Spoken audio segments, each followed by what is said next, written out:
Hey everybody, Luke here with another video, and today we're going to be talking about how you should be spending your money in your 20s.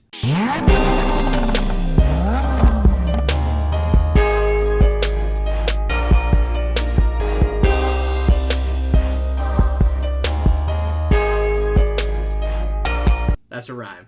Okay, so a lot of people have been asking me lately, especially people in my area, Luke, how do you do well for yourself as a guy that's in your 20s?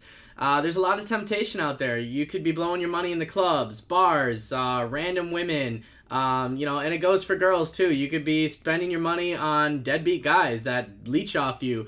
You could be spending your money on makeup. You could be spending your money on, going out to the clubs with your girls, and by the end of the weekend you have no money. So there's a lot of temptation for people out there in their 20s, especially if you're single. However, couples fall victim to this stuff too, just because of the fact, well, when you're a couple, sometimes you get too comfortable together and you fall into the going out to eat every time you don't feel like cooking. So I don't know about a lot of you out there, would love to hear your feedback about this, but me personally, when I'm single, I typically am a little bit slimmer and I just don't really go out to eat that often, or I don't cook these big extravagant meals at home for myself. Now when I'm dating somebody, I go out to eat more often, and then also when it comes to cooking at home, I always kind of put these extravagant meals together, these like 5-course meals that almost end up costing as much as you would if you went out to eat. So I want to basically just talk about how to avoid some of this temptation and things that you should be buying and things that you shouldn't be buying, and how you should be spending your money in your 20s. So let's jump into it.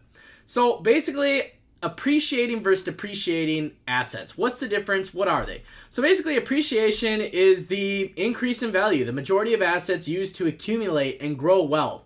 So you want to buy appreciating assets. You don't want to buy depreciating assets. Depreciation, obviously, is the exact opposite. It's a loss of value. The most common example is a car. People who go out and buy new cars experience a very large loss or depreciation loss. So just a couple examples of like appreciating assets, things you can buy in your 20s. If you're younger than 20, you could be buying these too.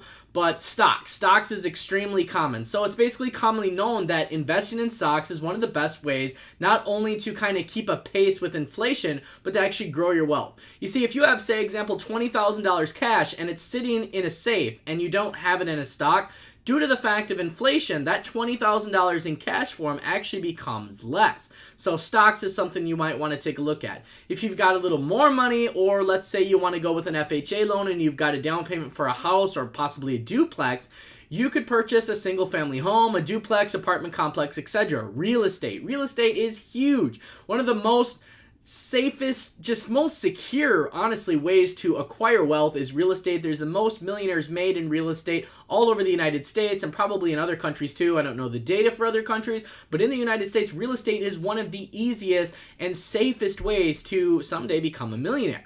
Another thing is private equity, which is a little harder to get into, which could basically, you could either invest in a startup or you could also start your own company and possibly sell it someday once it's got basically a value to it or a business evaluation.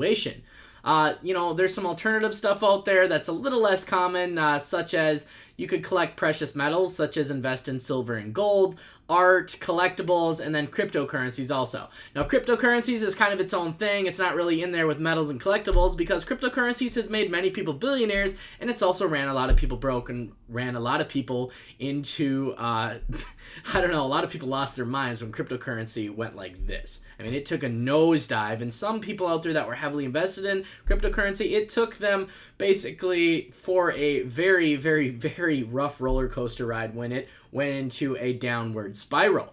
So be careful of cryptocurrency, just kind of want to throw that in there. So those are some examples of appreciating assets. If you are in your 20s, any of those are good choices. Going to the club, going to get drunk, throwing your money away at random things, cars, etc., not good choices. If you can't pay everything in cash and you don't have like 6 months of your bills saved up, set aside, etc., and everything's going good in your business, I wouldn't be wasting your money. I know it kind of sounds lame. In a sense, basically getting your financial life together is almost like getting your life together as a whole. Once you get to the financial side of your life together, you'll start to have more freedom. So this is kind of for, like I said, everybody out there that's been messaging me that's kind of the same age as me. How do you do it in your 20s? How do you manage? How do you spend responsibly?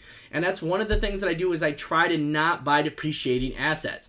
Now, I'm not saying that it's never going to happen. I mean, maybe you buy a car and you don't get such a hot deal on it, and that becomes a major depreciating asset of your life. That can happen. But it's best to try to avoid these temptations and these basically deliberate depreciating assets. So an example of some depreciating assets would be, for example, brand new cars. Stop buying brand new cars off the dealer lots. If you can't pay cash for it, I wouldn't buy it. And then on top of that, I wouldn't buy a brand new car anyways, because in one of the earlier videos that you guys probably watched, I mentioned that when you buy a car from a dealership brand new, you are actually basically holding yourself to a depreciation bath of about 30%. And that's not a good thing. You never want to experience that.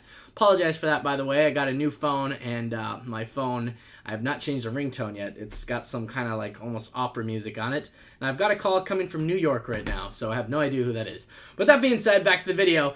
Depreciation assets, cars, boats, furniture, equipment, patents and copyrights. Patents and copyrights, that's kind of an odd one because that could technically make you money, but sometimes a lot of people patent a bunch of useless things that nobody really wants to ever duplicate, so the patents become useless, and over time, the trend that they tried to patent ends up depreciating. So cars, though, is a huge one. I think this is big for people in their 20s due to the fact that, wow, so many people make poor choices when it comes to cars.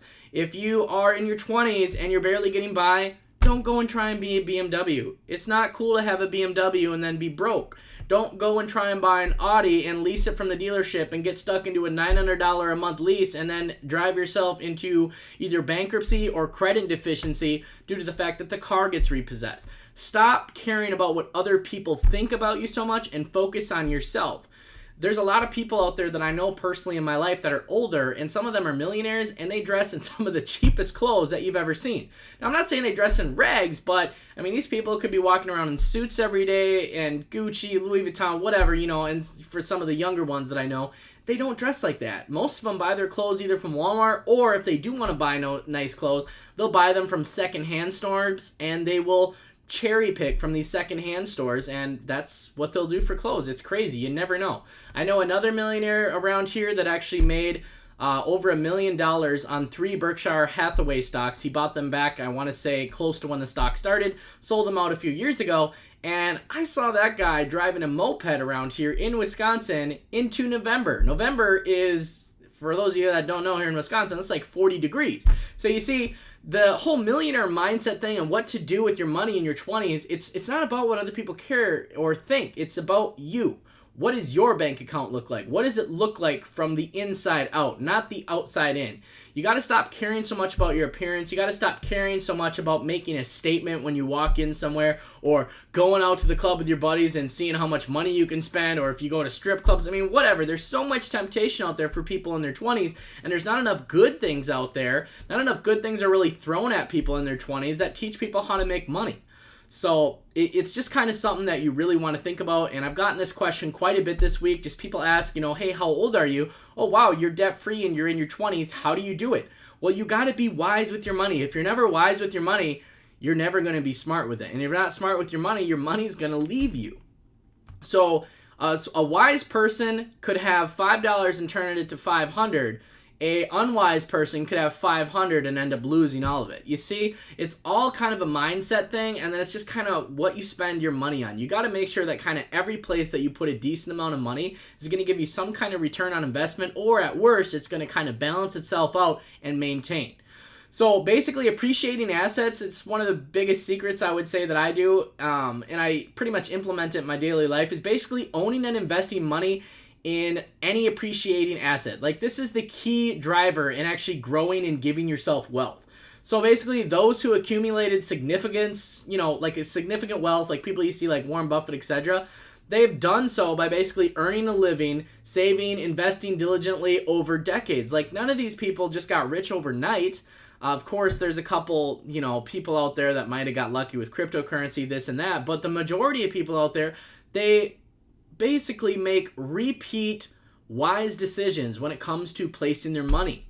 And if you make these, persistent and consistent decisions with your money that basically are investing and appreciating assets and not giving into temptation in your 20s, you eventually will be financially free, or, you may even consider yourself wealthy or rich. But basically just the consistent effort and the persistency of making smart choices with your money is what's going to lead to that financial freedom, quitting your job, possibly being able to, basically buy the car of your dreams, buy the house of your dreams, I don't know, travel, whatever, quitting your job, all the above is led to by, making smart choices with your money and trying to buy appreciating assets. So basically, depreciating assets, obviously, there's a few reasons to own a depreciating asset. I'm not saying that you can never have one. One example is fun and convenience. So we own and we drive cars because obviously we need them to go places. So you can't not go without a car. But like I said, it's best to buy something that's practical. Not buy something to boast about because it's fun and it's not going to make you any money. You should buy a car that suits the business that you're doing. Example, if you're phone flipping, perhaps buy an economical car that looks nice, but it's also fuel efficient and it's not going to be, $1,000 payment each month. It's just not really something that you want to do. It's not thinking for the future. You've always got to be thinking about your money as if it's not going to be there tomorrow, and you got to think about the future. So another thing would be, like a depreciating asset that you might not necessarily, be able to avoid is if you have your own business. Owning, operating like machinery, equipment, it's how a lot of people, especially in the blue collar industry or blue labor industry, that's how they make a living. So naturally, there are machines that they use to complete jobs, etc. That's going to be a depreciating asset. If you're in cell phone repair and you have, say, an LCD removal machine, etc., or something that's basically automated that will wear itself out over time, that's technically a depreciating asset. But so as long as that depreciating asset makes itself more money or pays for itself, then it really won't matter. Another thing for a depreciating asset that's not a bad thing is if you are using, equipment, machinery, or just buying things for your business that eventually wear out, it is a tax write-off. So it's not necessarily the worst thing in the world to have these depreciating assets, but it is just kind of something that you do want to keep in mind. So basically, this video should help you if you're in your 20s and you don't know how to spend your money. So basically, key things: stay away from temptation. Don't buy stuff just to be flashy, boast and brag to your friends to make a statement. And then number 3, try and avoid the major depreciating assets. When you do buy a car, buy smart, stick to appreciating assets, make consistent choices with your money, and that is how you spend your money in your 20s and set yourself up to be able to chill once you're in your 30s. So that being said, I hope you enjoyed today's video. I hope this helped some of you out and answered some of your questions. Make sure you like, share, and subscribe, and I will see you in the next video.